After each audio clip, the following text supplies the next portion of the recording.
आज की इस सेशन में हम बाबा की और एक श्रेष्ठ धारणा सीखेंगे। इसको बाबा मतलब साकार मूल्यों में रूहानी नशा कहते हैं। नशे की बात कहते हैं। और इसी शब्द को अव्यक्त मूल्यों में स्वमान कहा जाता है। ठीक है। ओके। तो ये पिक्चर देख रहे हैं आप बाबा की ना, नशे की पिक्चर्स, आत्मिक नशा। देखिए ये साधारण कर्म, सभी मिलके वेजिटेबल्स कट कर रहे हैं बस। कितना साधारण कर्म है।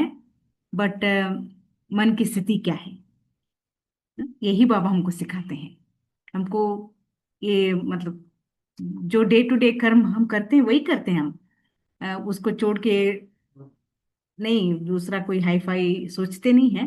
बट जो स्थिति है, उसी कर्मों को करने के टाइम पे जो हमारी स्थिति होती है, उसको समान आत्मिक नशा कहा जाता है। ठीक है। ओके। यस। ये समान की बाबा की अभ्यास, थोड़ा हम उसके लौकिक लाइफ को देखेंगे तो लौकिक लाइफ में जब बाबा डायमंड मर्चेंट थे, बिजनेसमैन थे, तो उस टाइम पे बाबा बाबा को किंग, मतलब जो राजाएं थे उस टाइम के, है ना, वो बहुत बाबा को रिस्पेक्ट देते थे। कहा जाता है जब दूसरे डायमंड मर्चेंट या बिजनेसमैन किंग्स के वहां जाते थे, पैलेसेस में जाते थे, तो सिक्योरिटी के पास उसका सारा चेकिंग होता था और सिक्योरिटी को वो आइटम्स देते थे, सैंपल्स वगैरह देते थे। और वो जाके पैलेस के लोग जो होते थे, किंग्स के जो डॉटर्स, राजमाता, उनके साथ वो देते थे। मतलब डायरेक्ट डायमंड मर्चेंट को पैलेस के अंदर जाने का परमिशन नहीं होता था। बट बाबा के मामले में क्या होता था बोलते हैं, वो डायरेक्टली बाबा को एंट्री देते थे। कहीं पे भी बाबा को रोकते नहीं थे, सिक्योरिटी चेकिंग वगैरह कुछ नहीं, कोई फॉर्मेलिटी नहीं होता था। तो बाबा डायरेक्टली पैलेस में जाके उनके बहुओं के साथ, राजमाता के साथ बैठ के ऑर्डर्स लेके आते थे। तो बाबा की पर्सनालिटी ऐसी थी, जैसे कि भले वो डायमंड मर्चेंट थे, बिजनेसमैन थे, बट वो रॉयल्टी थी बाबा की ना। तो वो रॉयल्टी के वजह से अ, उनका वो रिस्पेक्ट होता था। तो बोलते हैं बाबा का, बाबा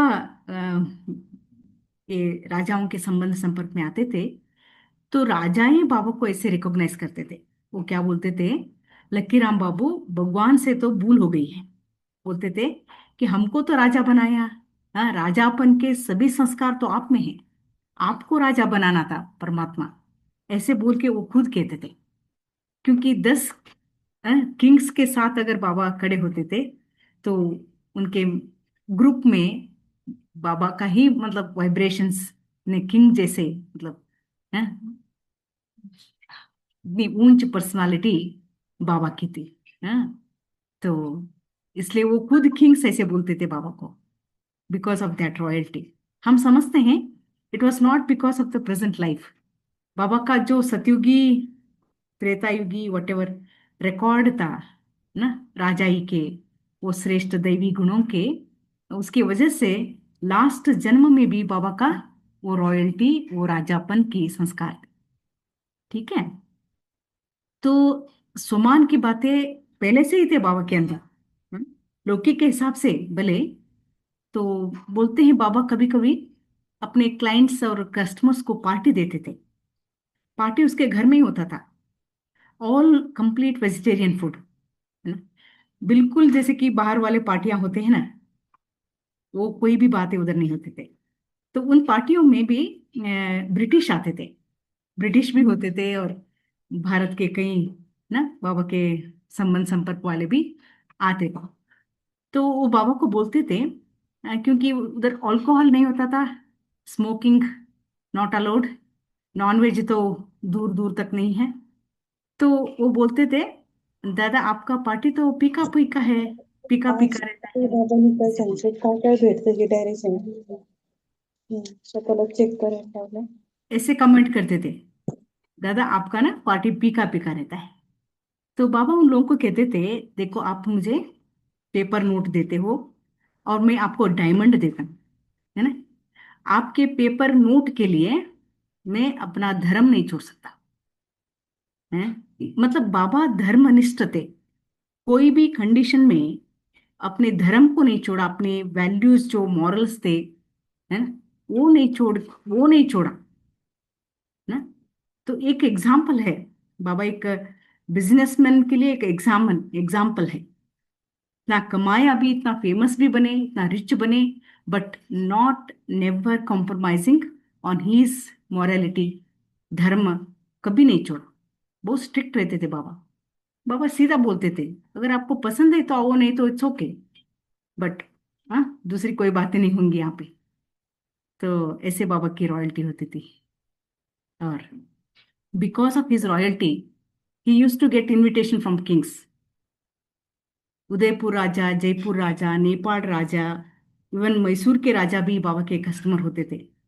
तो वो बाबा को अपने दरबार में इनवाइट करते थे, फैमिली के साथ बाबा को इनविटेशन होता था।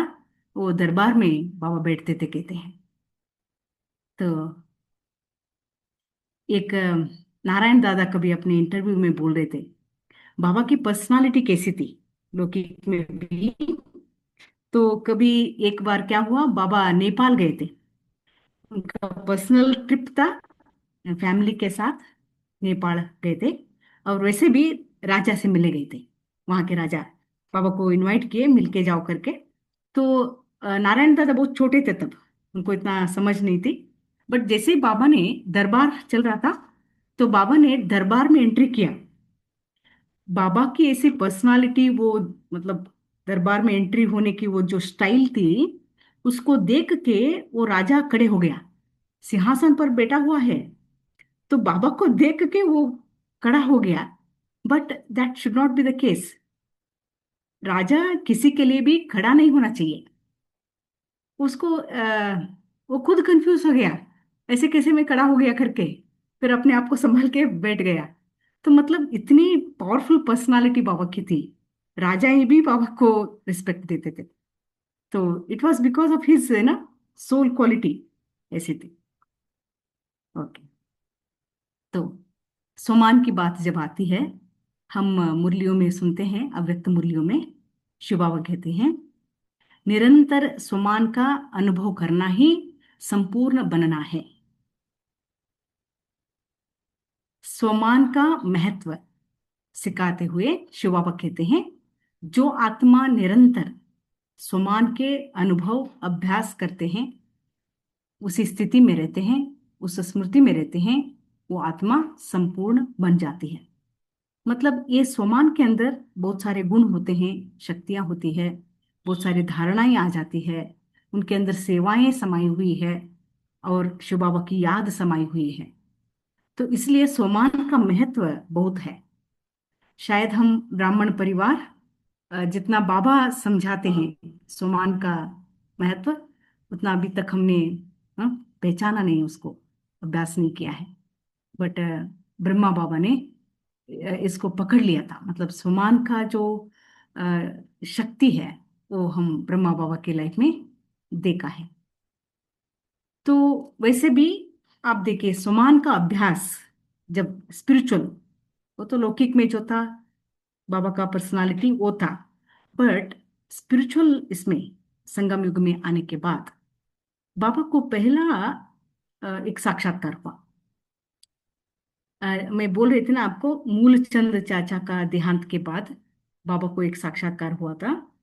बाबा ने देखा आत्मा कैसे शरीर छोड़ती है। तो ऐसे ही और एक ऑलमोस्ट 1 वीक आफ्टर दैट बाबा को एक और साक्षात्कार हुआ था। वो था विष्णु चतुर्भुज का। बाबा ने देखा, और विष्णु चतुर्भुज के मुख से एक शब्द बाबा ने सुना, ततत्वम। मतलब मैं जो हूं तुम हो, है ना, हम सेम, वी आर सेम, मतलब वो होता है। विष्णु चतुर्भुज का साक्षात्कार हुआ, बद्रीनाथ और श्री कृष्ण, ऐसे कुछ चित्र बाबा को दिखे। और एक एक चित्र सामने आते आते बाबा को बोलते गए ततत्वम ततत्वम करके। तो बाबा ने क्या सोचा कि गुरुओं ने मुझे ये साक्षात्कार कराया है, क्योंकि मैंने गुरुओं का बहुत ना श्रद्धा से उसकी आ, अनुकरण किया है, मतलब फॉलो किया है, भक्ति किया है। इसीलिए गुरुओं की माना कृपा हो गई है, इसलिए मुझे साक्षात्कार हुआ है। बाबा ने ऐसे सोचा था। इस साक्षात्कार के बाद बहुत खुश हो गए बाबा, क्योंकि वो खुद विष्णु के भगत थे।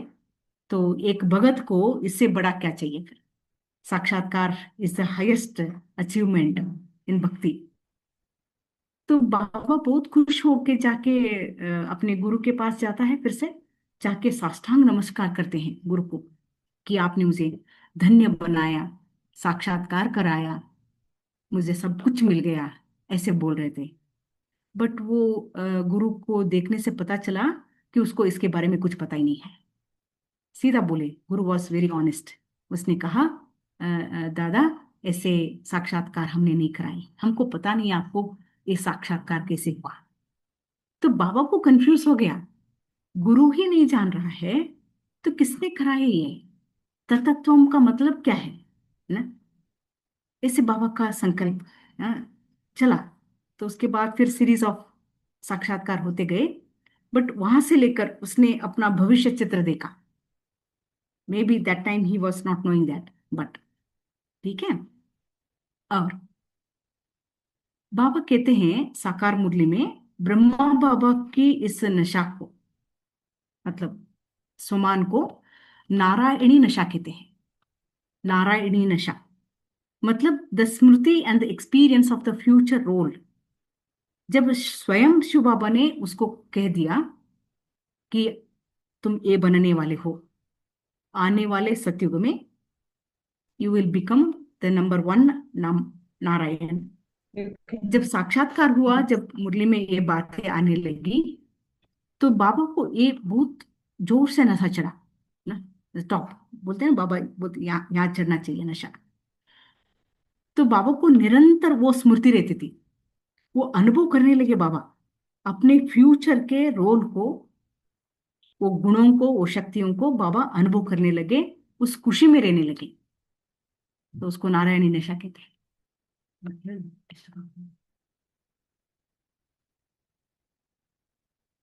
और कहते हैं बाबा के सामने तो बहुत सारे प्रॉब्लम्स आए, ऑब्स्टेकल्स, हमने देखा है हिस्ट्री के अंदर। तो सारा सिंध एक तरफ और बाबा एक तरफ, और यज्ञ में ओनली बाबा वॉज सीनियर।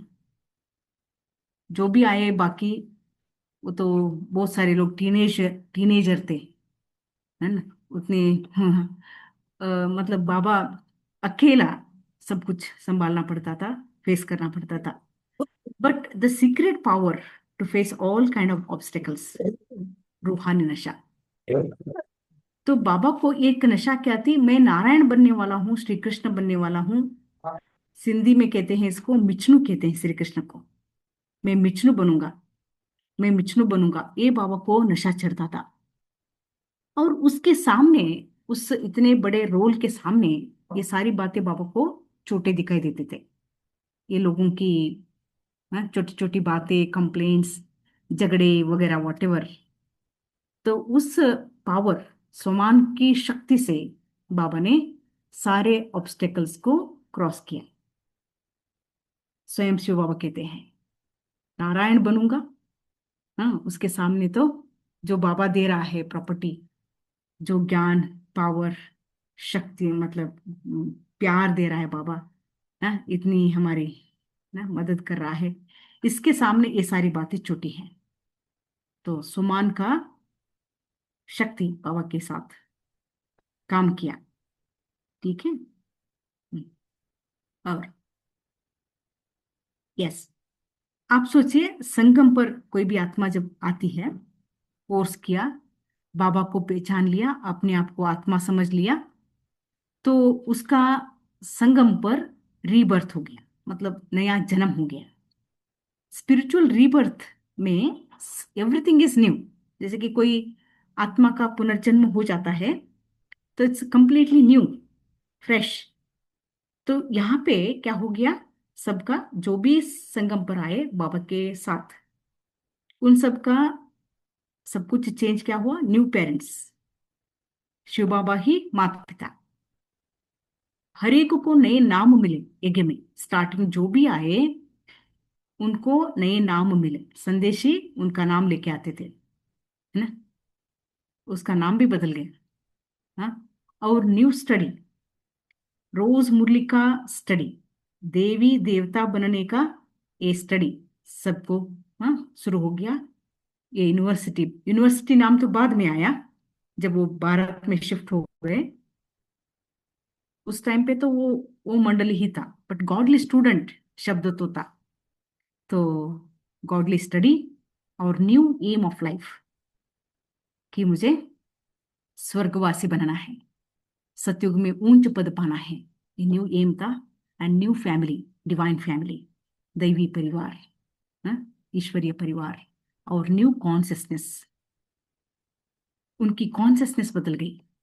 पहले जो था ना लौकिक, लौकिक वाला, हम्म, वो कल्चर का या तो बॉडी कॉन्सियसनेस का, वो सारी बातें भूल गए। अभी हेवन के कॉन्सियसनेस, स्वर्ग के कॉन्सियसनेस बन गया था।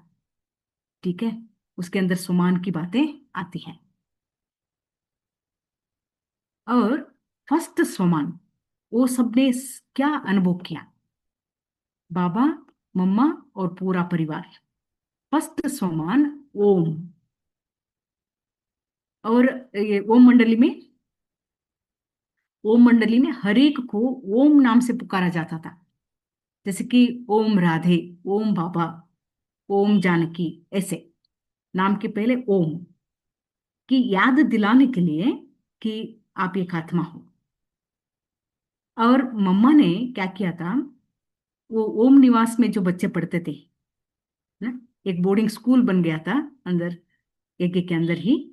तो उनके ये यूनिफॉर्म जो होता है, यूनिफॉर्म में कॉलर के नीचे ओम का एम्ब्रॉयडरी करवाया था मम्मा ने, बच्चों के ड्रेस के ऊपर ओम। वो फोटो में आप देख सकते हैं, अ, वो है, फोटो में दिखाई देता है। तो इतना कॉन्सियसनेस, सोल कॉन्सियसनेस बनाने की वो प्रयत्न होता था। और ओम मंडली नाम क्यों आया था, क्योंकि बाबा ओम ध्वनि करते थे क्लास के पहले। शिव बाबा प्रवेश होके 3 बारी ओम ध्वनि करते थे। वो ओम ध्वनि इतना पावरफुल होता था, बोलते हैं वो ओम ध्वनि सुनते सुनते ट्रांस में चले जाते थे, कईयों को साक्षात्कार हो जाता था। और जो बाहर रोड में जाने वाले, अगर उनको वो ओम ध्वनि सुनाई दिया तो वहीं से वो ट्रांस में चले जाते थे। तो it, that's how it became famous. ओम ध्वनि बहुत फेमस थी यज्ञ में, तो इसीलिए उसका नाम ओम मंडली पड़ा था। तो हर एक को कैसे पुकारा जाता था, ओम बाबा, ओम राधे, ऐसे। तो दिस वॉज द फर्स्ट सोमान। ठीक है, हाँ। तो उसके बाद मुरली चलते चलते जब शिव बाबा ने बोला, ब्रह्मा के मुख से ही शिव बाबा ने कहा कि नव युग के निर्माण के लिए जो आत्मा निमित्त बनती है ना, स्थापना के कार्य के लिए निमित्त बनती है, the human media of God to establish heaven, तो उसका नाम रखा गया प्रजापिता ब्रह्मा। ये स्पिरिचुअल नेम है।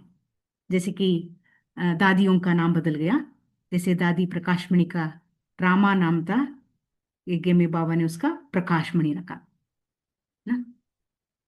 दादी रतन मोहिनी, उनका नाम लक्ष्मी था लौकिक का, तो बाबा ने उसको रतन मोहिनी कहा।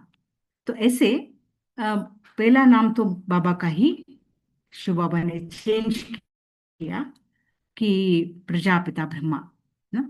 जब शिव बाबा ने ये नाम रखा ब्रह्मा बाबा को, तो बाबा के अंदर, ब्रह्मा बाबा के अंदर वो सारे श्रेष्ठ संस्कार जागृत हो गए उस टाइटल के हिसाब से ना। प्रैक्टिकली बाबा started thinking as world father, जगत पिता, है ना, आत्माओं के पिता जैसे सोच सकते हैं, वैसे संकल्प, उससे कर्म, उसके लाइफ इंटेंशंस ऐसे फ्रेम होने लगे। तो ये बाबा का नया स्वमान था। प्रजापिता ब्रह्मा, पिता, पिता शब्द है देखिए। तो इसलिए कभी भी बाबा एक भी आत्मा के प्रति कभी न व्यर्थ सोचा, न बोला, न ऐसा कर्म किया। है सबके प्रति, सारे जगत की आत्माओं के प्रति बाबा के मन में प्यार था, काइंडनेस थी, शुभ भावना, शुभकामना थी। है ना, क्षमा करना तो बाबा के लिए बहुत आसान बात थी। है ना। तो ऐसे थे प्रजापिता ब्रह्मा, शिव, है ना, ब्रह्मा बाबा। तो लच्चू दादी बहुत छोटेपन में बाबा के बन गए थे। तो वो she was personal secretary for Baba actually, care taker, मतलब खाना देना वो सब लच्चू दादी करते थे। तो दादी बोलते हैं बाबा इतने स्वमान का नशा चढ़ा रहता था हमेशा। बाबा उसी स्वमान में इतने पावरफुल दिखाई देते थे हमेशा। कभी भी बाबा को आलस्य में किसी ने नहीं देखा, सोते हुए या तो, है ना, आलस्य में सुस्त, ऐसा नहीं देखा। है? तो लच्चू दादी बोलते हैं बाबा एक बार उनको बुलाया, वो के बोलते हैं बच्ची, तुमने ये क्या करो, ये झोपड़ी में लंबे मिरर लगाओ। है, दादी को आश्चर्य हुआ, बाबा क्या कह रहे हैं। कभी कभी मिरर होते ही नहीं थे एगे में, लंबे मिरर लगाओ ऐसे बोल दिया बाबा ने। बाबा क्यों बाबा, इतने लंबे मिरर क्यों लगानी है झोपड़ी में। तो बाबा ने कहा बच्ची मैं ना हमेशा ना ये श्री कृष्ण बनूंगा, विष्णु बनूंगा, यही ये मुझे नशा इतना चढ़ा रहता है, भूल जाता हूँ कि मैं, एक बूढ़ा शरीर है, शरीर बूढ़ा हुआ है। तो कभी भी मिरर में देखूं तो मुझे याद तो आए कि मेरा उम्र क्या है ना। ऐसे मतलब आप सोच सकते हैं वो इतनी स्मृति कितनी पावरफुल निरंतर बाबा की होती थी। है ना। तो लच्चू दादी के बहुत वंडरफुल एक्सपीरियंस बोलते हैं। दादी बोलते हैं पिता, एक पिता, it's not only for souls, only मनुष्य आत्माओं के लिए नहीं, बाबा प्राणी पक्षियों के लिए भी सोचते थे, वो कहते हैं। तो हर दिन क्लास में अ, बाबा का जब ये हिस्ट्री हॉल में क्लास चलता था, तो एक पंछी आती थी, चिड़िया क्लास में आती थी।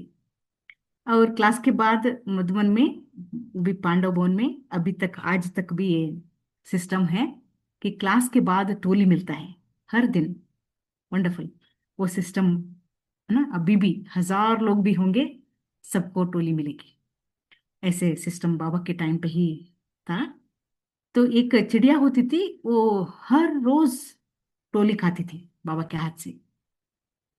हाँ, एग्जैक्टली वो टाइम पे आएगी, बाबा हाथ में उसको टोली खिलाएंगे। तो लास्ट डे भी, मतलब जब बाबा का मतलब बाबा ने शरीर छोड़ा 18 जनवरी 1969, उस दिन भी वो पंछी आई थी। है? तो दादी ने ऑब्जर्व किया, वो इधर बैठ रही उधर बैठ रही है, कौन टोली खिलाएगा। तो पिता तो गया। सो ऐसे दादी ने नोटिस किया कि बाबा का प्यार कितना, है ना, it was filled, it was no received so well. Okay. माना पिता व्रत ऐसा होता है ना, वो प्यार। तो और क्या होता था, बाबा की इतना अवेखंड स्वमान होता था ना, मतलब हमेशा उसको वो भविष्य का नशा चढ़ा रहता था कि मैं कृष्ण बनने वाला हूँ। तो ये नशा की वजह से बाबा के वाइब्रेशंस ना इतने पावरफुल होते थे। और कोई उसको देखता था, मतलब एक अच्छी मानसिक स्थिति में ना, अच्छी मानसिक स्थिति में कोई उसको देखता था तो श्री कृष्ण नजर आते थे बाबा, चलते फिरते। लोगों को अनुभव होता था, अरे कौन है, ऐसे वापस देखने जैसा ना, ना। तो ये साक्षात्कार होता था लोगों को। हाँ। और उनके बहू राधिका बोलते हैं, जब अभी ये वो मंडली शुरू नहीं हुआ था। तो ये प्रिपरेशन चल रहा था शिव बाबा का और ब्रह्मा बाबा का सारा। तो वो घूंघट पहनते थे। सिंध कल्चर में घूंघट पहनते हैं, ससुर के सामने वो, है ना, घूंघट पहन के ही आते थे। वो खाना देते थे बाबा को। तो एक दिन ऐसे प्लेट लेके आए थे अ, ब्रजेंद्र दादी मतलब राधिका बाबा के लिए। तो ऐसे देखा तो बाबा के प्लेस में श्री कृष्ण नजर आया एकदम। वो शॉक हो गई, मतलब समझ में नहीं आ रहा क्या क्या हुआ करके। तब उसको फील हुआ कि ये ससुर के रूप में कौन बैठे हैं, कौन है? तब से लेकर उसको मन ही नहीं हुआ कि वो घूंघट पहने बाबा के सामने। तो हाँ, उसको समझ में आया कि ये ऑर्डिनरी नहीं है, इसके अंदर कुछ अलग बातें हैं। ऐसे लोगों को महसूस होता था, साक्षात्कार होते थे बाबा को देख के, क्योंकि बाबा उस नशे में रहते थे। बोलते हैं दादी, दादी जान की बोलते हैं, एक बार क्लास के बाद, मुरली क्लास के बाद यूजुअली बाबा वॉकिंग जाते थे, बच्चों को लेके वॉकिंग पहाड़ी पर जाते थे। फिर वहां पे मेडिटेशन करके फिर वापस आते थे। तो एक दिन देख रहे हैं सभी रेडी हो गए हैं जाने के लिए, बाबा इज नॉट सीन, बाबा ही नहीं है। अभी ढूंढ रहे कहाँ है, अब कहाँ है बाबा। तो तो दादी ऐसे चलते देखे कि मेडिटेशन हॉल जो है उसका आ, खिड़की थोड़ा ऐसा खुला हुआ था। तो दादी अंदर देखते हैं बाबा आ, दरवाजा बंद करके डांस कर रहे थे अकेले। मतलब इतना उसको नशा था, मैं विष्णु बनने वाला हूँ, कृष्ण बनने वाला हूँ करके उस खुशी में बाबा डांस कर रहे थे। दादी देख के अशरीरी का मतलब out of body, she felt out of body, उतना वो नशे वाला डांस देख के। एंड दैट एज, क्या उम्र थी बाबा की, 70 ऊपर हुआ होगा ना जब पांडव भवन में थे। तो मतलब हम देखते हैं बाबा के स्वमान के नशे के वजह से उसका जो फिजिकल बॉडी का एज था वो कभी भी विघ्न रूप नहीं बना, क्योंकि शरीर भी मन के हिसाब से चलता है ना। मन में जो शक्ति है, उमंग उत्साह है, सोच है, उसी हिसाब से ये शरीर चलता है। तो इसलिए ब्रह्मा बाबा एंड तक इतने एक्टिव रहे ना, इतने खुश मिजाज ना। आत्माओं को भी मतलब बाबा वही सुमान का अभ्यास कराते थे। दादियों को हमेशा बाबा रिमाइंडर देते थे, तुम कौन हो, तुम क्या बनने वाली हो, तुम्हारा ऊंच पद है बच्चे, you are worth a pound बच्चे। बहुत ऐसे सुमान खुद भी अभ्यास किया और सभी को अभ्यास बाबा ने कराया। तो बाबा से हमको क्या सीखना है?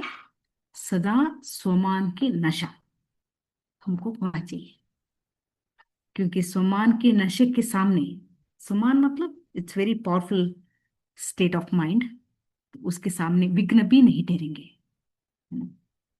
विघ्न किसके पास आते हैं? जो अंदर से कमजोर होते हैं, वेस्ट एंड नेगेटिव थिंकिंग में रहते हैं, अपने लो एनर्जी में रहते हैं, उनके पास प्रॉब्लम्स आते हैं।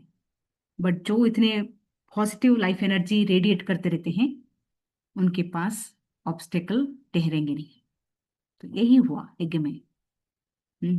इतने बड़े बड़े प्रॉब्लम्स आए, बट बाबा को हिला नहीं सके। इवन वक्त के बारे में मतलब बहुत लोगों को समझ में नहीं आता ना ये सारी बातें। बहुत मिसअंडरस्टैंडिंग थी उस टाइम पे ब्रह्मा कुमारी के बारे में। न्यूयॉर्क टाइम्स में एक आर्टिकल आया था ओम मंडली के बारे में, नेगेटिव, गलत गलत बातें लिखी थी।